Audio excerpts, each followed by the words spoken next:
All right. So it is 3:45 and it's time for me to talk. My name is Sam Jarman. I'm an osteopathic manual practitioner. I have to say it that way because I am from Canada. In America, you have doctors of osteopathy, but nowhere else in the world do those exist. So the title of my talk is Evidence-Based Medicine May Be a Misnomer. In order to talk about that, it has value to attempt to define evidence-based medicine some way or another.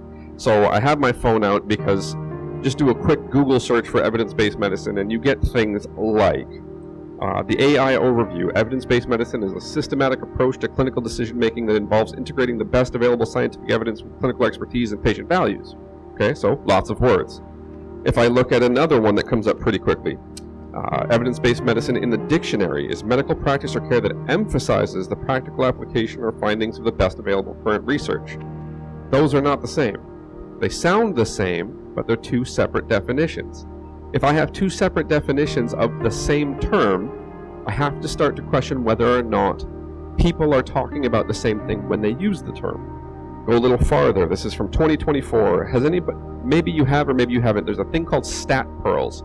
Stat Pearls is essentially an online medical textbook that is hosted by the National Institutes of Health. Right? So if you like essentially sources of evidence that have some weight behind them, the NIH might be one of those.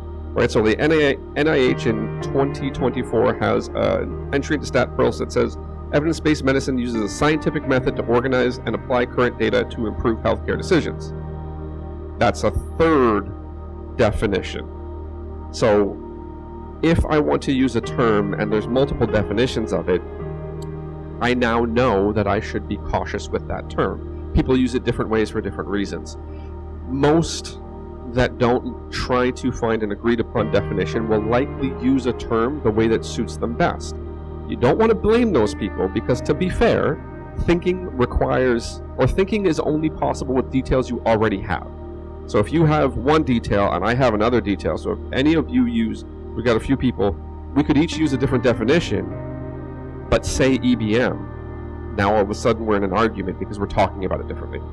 So we want to be careful with that. So simply, it doesn't seem that there's a legitimate, consistent definition of EBM. It doesn't mean that there wasn't an original. It seems that over time, it's changed. So the term seems to have some challenges with how it's used. Now, what we need to talk about is, if you look at least in my profession, at least in hands-on osteopathy, the research that exists around evidence-based medicine and its use. There's a survey that's been translated into multiple languages and applied in multiple countries. And the consistent finding is that when you ask osteopathic manual practitioners if they think evidence-based medicine or evidence-based practice is important, they say yes. Then they ask, how often do you do it? Not often. I don't use evidence often. Then they ask the follow-up question, why don't you use evidence-based practice often? Well, simply the evidence isn't there, it's not particularly strong. So if you want a profession to use the evidence that exists and it's trash, what are we doing? Right? So as I'm moving along, it seems like we've established on some level that the definition is amorphous, it's not consistent. So the term EBM, the definition doesn't seem to be trustworthy right now. Then when you look at some professions, regardless of hands-on profession, you can question the evidence that's there. There's a lot of professions that do really, really good work. They make really, really strange claims, and then when you test those claims, they don't match. So something positive happens for a patient on a table, the practitioner says it's because of this, then when you test it, it's not because of that. Right? And that's fine, because the net outcome is good. So we've got a problem with the evidence base.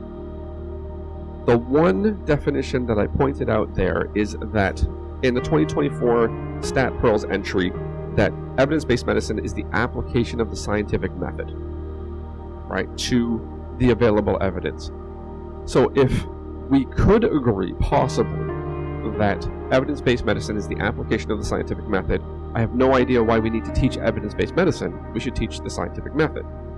Scientific method is essentially, as most people will use it, a hypothetical deductive process. I have a hypothesis. A hypothesis is a set of predictions as to how reality will function. right? So I make a prediction. Now, I need to make that prediction in all likelihood based on things I've already learned. I have to hope that they're okay, that those things that I've already learned are valid, or they are what they say they are. So I have some level of pre-existing information. I make a prediction. This is how reality should work. When I make that prediction, I need to figure out how I can test it in a way that if it works, I see it, and if it doesn't work, I can also see it, right? So there's a term, falsifiability. Now, this is from a gentleman named Karl Popper. Karl Popper was in the 20th century. He was known more as a philosopher. That's kind of neither here nor there. But if I give you that piece of information, you can now think with it. So if you're ever interested, you can find Karl Popper, K-A-R-L. So Karl with a K, not a C. So we've got the need for falsifiability, or at least the need or the strong desire to test my prediction in a way that I can see it. If it's there, or if it's not there, I can also see it. Because otherwise, any of my results, I can't trust, right? So I actually have to test stuff. Now, I run an osteopathic school. I teach hands-on manual osteopathy to people with previous backgrounds in healthcare. One of the things that they have to do to get out of my school is do an experiment-based thesis. So they have to generate a prediction based on previous information. They have to tell me how they expect reality to work. They have to create an experiment to test whether or not reality works that way. Now, the reason that I was motivated to bring this topic forward and talk about it to a group of people is because there was something really interesting that happened with one of my students' experiments.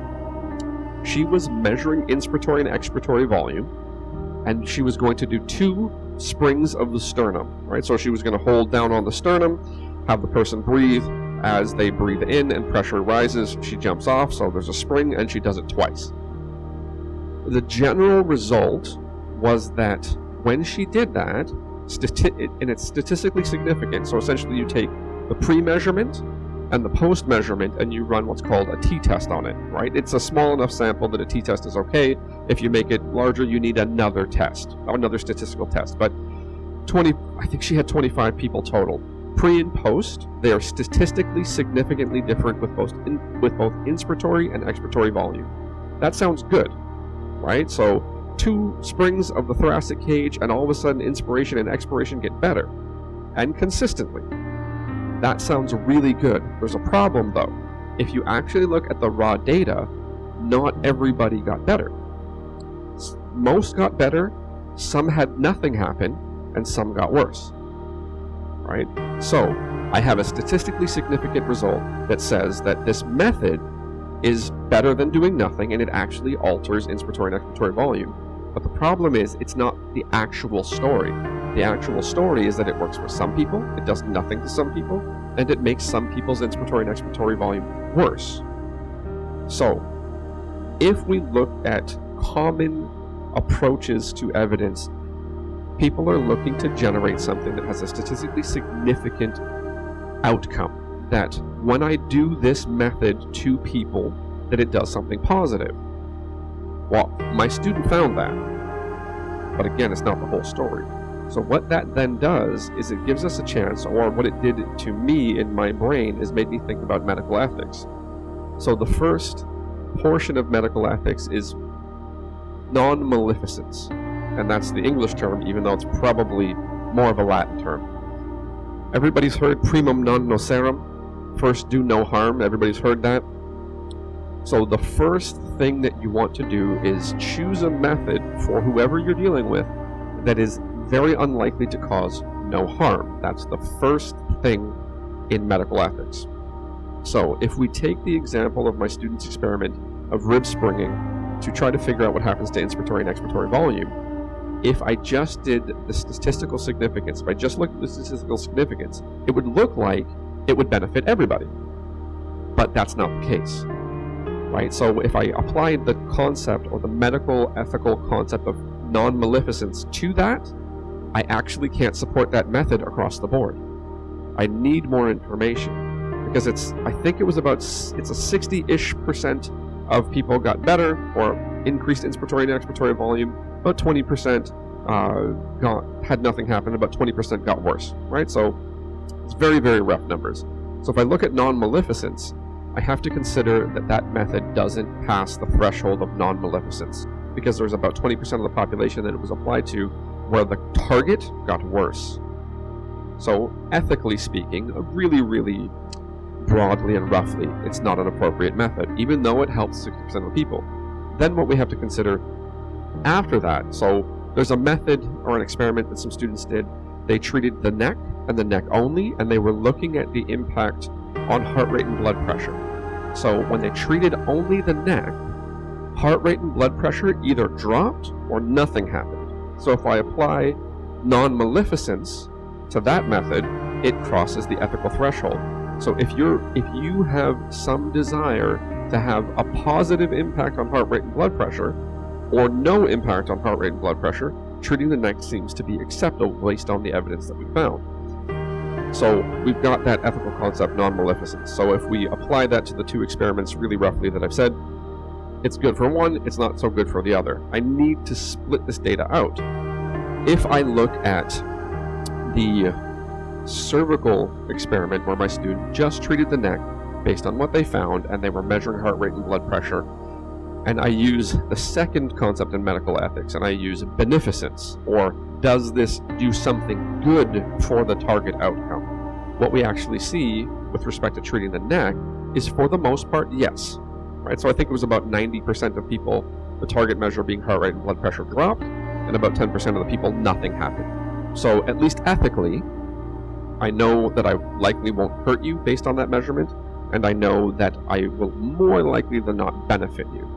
So if we just take those two experiments, we can see that if we look at our data a different way and we break it out, and we're not looking for statistical significance, we're looking for the rate at which this helps, does nothing, or hurts the target measure, we might actually be better able to make choices with our methods with respect to the patients that are on the table, and try to figure out, should I do this for this thing? Right now, if that seems to have any value for you, your current data that's available won't allow you to make those decisions. It's just not there, right? It's not broken out that way. It doesn't mean that the evidence that exists has no value, but if we apply the filter that I'm talking about, and to add ethics to our data, maybe we have some way to either reconsider what we've already seen, or to build new experiments and try to figure out whether we're doing what we want to do. So to circle back to the concept of evidence-based medicine may be a misnomer, if we look at the inconsistent definitions, then we can question whether or not people are using the term the same way, whether or not it's valuable in that way. If we then apply the concept of medical ethics to any data or any experiment, we might be able to design them in a slightly different way, where you would be better informed as to whether or not it would be beneficial to your patient, or at least not harmful. So I think that's a reasonable way to consider or recapitulate a lot of things with respect to our evidence base. So we could run the same experiments and just see how often they don't hurt or they help. So hopefully that had some value. Hopefully I didn't just wander off into total la-la land with unnecessary words. But if anybody has any questions, I'm here to answer. But other than that, thank you very much for your time and attention. And I'll be running around with a camera in all likelihood for the rest of the weekend. Take care.